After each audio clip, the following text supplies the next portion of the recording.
A parábola das bodas, ou a parábola do grande banquete, fala acerca de um convite feito por um rei para a festa de casamento do seu filho. O significado desta parábola, gente, está relacionado ao convite que Deus faz à nação eleita, que era representada naquela época pelo povo de Israel. Ou seja, o povo que já tinha o conhecimento de toda a Escritura Sagrada. Mas como eles não aceitaram o convite, Deus então estende esse convite a todas as nações do mundo, para que todos pudessem ter a comunhão eterna com Deus, através de quem? Do seu Filho, Jesus Cristo. E de fato, muitos servos têm sido enviados, convidando a todos para se voltarem para Deus e estarem em comunhão plena e contínua com Deus. O ato, gente, de aceitar o convite para a festa é reconhecer em nosso Senhor Jesus Cristo como um único e verdadeiro em fé e total submissão a Ele. Jesus, ele contou a parábola das bodas depois que alguns chefes de sacerdotes e líderes religiosos terem questionado a sua autoridade sobre ensinar, curar e expulsar demônios. Questioná-los sobre a autoridade era uma boa maneira de fazer com que Jesus pudesse blasfemar diante do povo. Mas Jesus sabia das suas intenções. Então respondeu a eles com outra pergunta. O batismo de João Batista era de onde? Do céu ou dos homens? Essa pergunta fez com que aqueles doutores da lei ficassem confusos e não encontrassem resposta perante a Jesus. Porque se eles dissessem que era do homem, ele seria condenado ali pelo povo, porque o povo tinha João Batista como um apóstolo, como um profeta. E se ele dissesse que é dos céus, ele poderia questionar: por que então vocês repudiaram João Batista? Então eles ficaram sem resposta, eles disseram: eu não sei. Muito bem. Na sequência, Jesus começou a ensinar aos mestres, que estavam ali, e ao povo também. E ali, então, ele conta 3 parábolas. A parábola dos 2 filhos, a parábola dos lavradores maus, e conta a parábola das bodas, que é essa parábola que estamos estudando hoje. E assim, através dessas histórias, Jesus chamou-lhes a atenção para o perigo diante de que o rejeitassem como Messias. Porque aqueles homens rejeitavam Jesus como Messias. Muitos dos povos não, mas os doutores da lei, eles rejeitavam Jesus como o verdadeiro Messias. Então Jesus mostrava a eles que ele, Jesus, era o caminho para se chegar ao reino de Deus. Então Jesus, falando em parábolas, ele disse assim: o reino dos céus é semelhante a um rei que celebrou as bodas de seu filho e enviou seus servos a chamar os convidados para a festa. E estes não quiseram vir. Enviou outros servos com o seguinte recado: dizei aos convidados: já tenho preparado o meu banquete, as minhas reses, os meus cevados já estão mortos. Tudo está pronto, vinde, pois, as bodas. Mas eles não fizeram caso. Uns foram para o campo, outros para os seus negócios, e outros até agarraram os servos, ultrajaram e o mataram. Então, com aquele fato acontecido, o rei ficou muito irado e mandou as suas tropas exterminarem aqueles assassinos e incendiar as suas cidades. Jesus era dramático, nas suas histórias, gente? Então o rei disse aos servos, né? As bodas estão preparadas, mas os convidados não eram dignos. E primeiro, bom, antes da gente continuar, nós vamos fazer um pequeno comentário. Esses primeiros convidados, Jesus ali faz uma alusão ao povo hebreu, que foram os primeiros a quem Deus chamou para o conhecimento da lei. Primeiro com Abraão, depois com Moisés e por último com Jesus. E esses não quiseram vir. Então ali Jesus se referia aos fariseus, aos saduceus, aos escribas, que eram os líderes religiosos daquela época, que foram chamados a participar da união com o Cristo, mas eles estavam preocupados demais com o ganho material, e aí eles não puderam ir. Então a parábola continua. Disse então o rei, e depois as encruzilhadas dos caminhos, e chamais para as bodas todas as pessoas que encontrar pelo caminho. Então, indo aqueles servos pelos caminhos, reuniram todos que encontraram, os bons, os maus, e a sala nupcial ficou repleta, cheia de convidados. Mas o rei, ele entrando na sala, no salão, para ver os convidados, ele notou ali um homem que não trajava as núpcias, as vestes nupcial. E perguntou a ele, amigo, como entraste aqui sem a veste nupcial? Ele, porém, ficou mudo. Então o rei disse aos servos, atai-os pelos pés e pelas mãos, e lançai nas trevas exteriores. Ali haverá choro e ranger de dentes, porque muitos são chamados, mas poucos os escolhidos.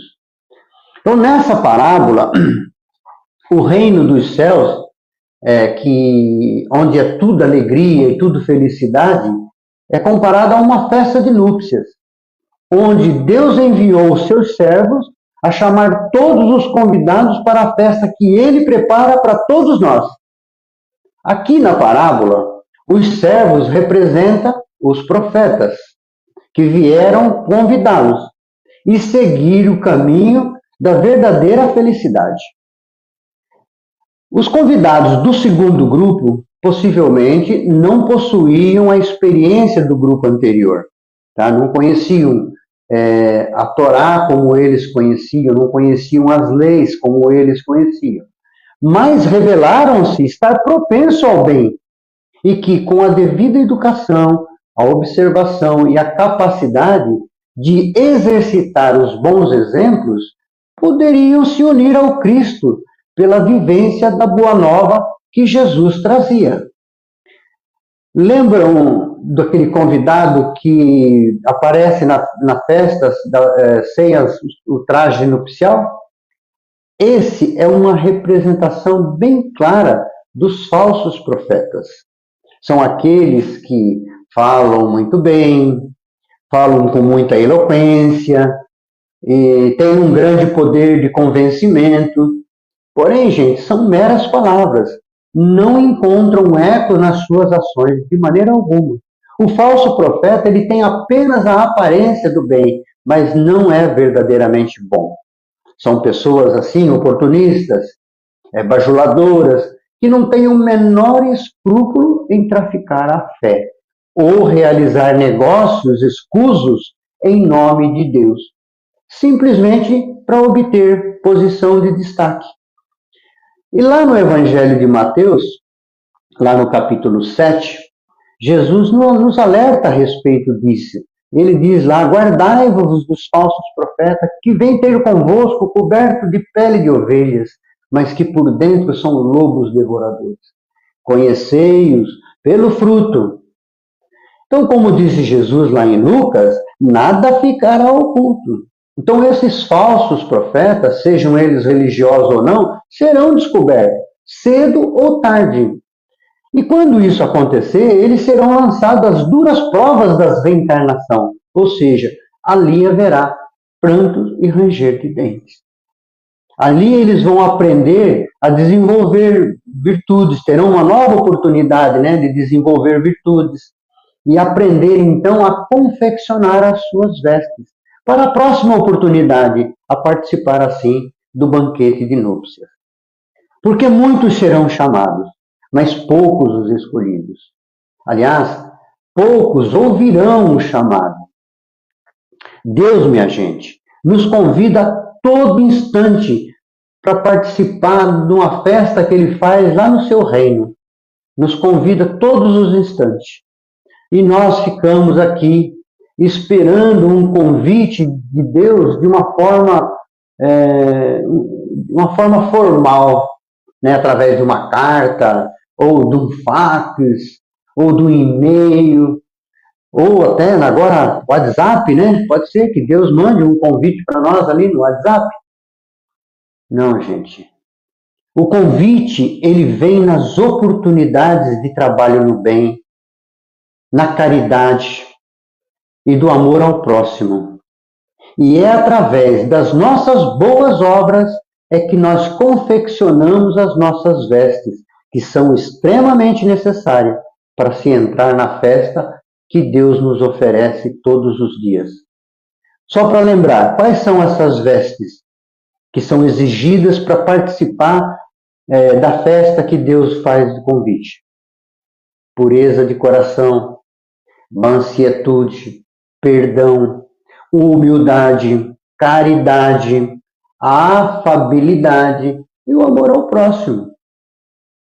Pois é, gente. Se ainda não começamos a nossa transformação interior, que é tão necessária, agora é a hora de começarmos a confeccionar essas nossas vestes, para que nós possamos chegar no reino de Deus como verdadeiros cristãos, simples, humilde, porém sábios. Então é um momento de reflexão, de grande reflexão, porque Deus nos chama a todo instante, a toda hora vem um convite, para que nós possamos um dia entrar na festa que Ele prepara para nós. Então que nós possamos ter consciência disso e já começar a fazer essa mudança interior, essa transformação dentro de nós, deixar aquele homem velho para trás, cheio de vícios, e começar um homem novo, né, inspirado pelo Evangelho de Jesus e todos os seus ensinamentos. Esse é o grande propósito, a evolução espiritual, tá certo? Então, sim, vamos mais uma vez agradecendo a Deus, nosso Pai, agradecendo a Jesus, o nosso querido Mestre, por essa luz que Ele derrama sobre nós, essa luz que é uma luz que cura. E nós vamos pedindo ao Pai que essa luz possa chegar a todos aqueles que se encontram em dificuldade, em aflição. Que essa luz, Pai, possa chegar àqueles que perambulam pelas ruas sem um teto para morar. Que essa Tua luz bendita, Pai, possa chegar até as penitenciárias. E lá tocar cada coraçãozinho para que eles possam tornar um ser melhor e voltar à sociedade um ser melhor. Que essa Tua luz, Pai, possa chegar nesse instante à casa dos nossos familiares e que lá também possa tocar cada coraçãozinho, despertando ali o perdão, a compreensão. E que essa luz, Pai, possa também ficar em nossos lares. Deus, nosso Pai, que sois todo poder e bondade, dai força, Pai, àquele que passa pela provação. Dai luz, Senhor, àquele que procura a verdade. Pondes, meu Pai, no coração do homem a compaixão e a caridade. Senhor, dai ao viajor a estrela guia, ao aflito a consolação, ao doente o repouso, à criança o guia e ao órfão o Pai. Senhor, que a Tua bondade se estenda sobre tudo que criastes, e piedade, Pai, para aqueles que ainda não Te conhecem, esperança para aqueles que sofrem.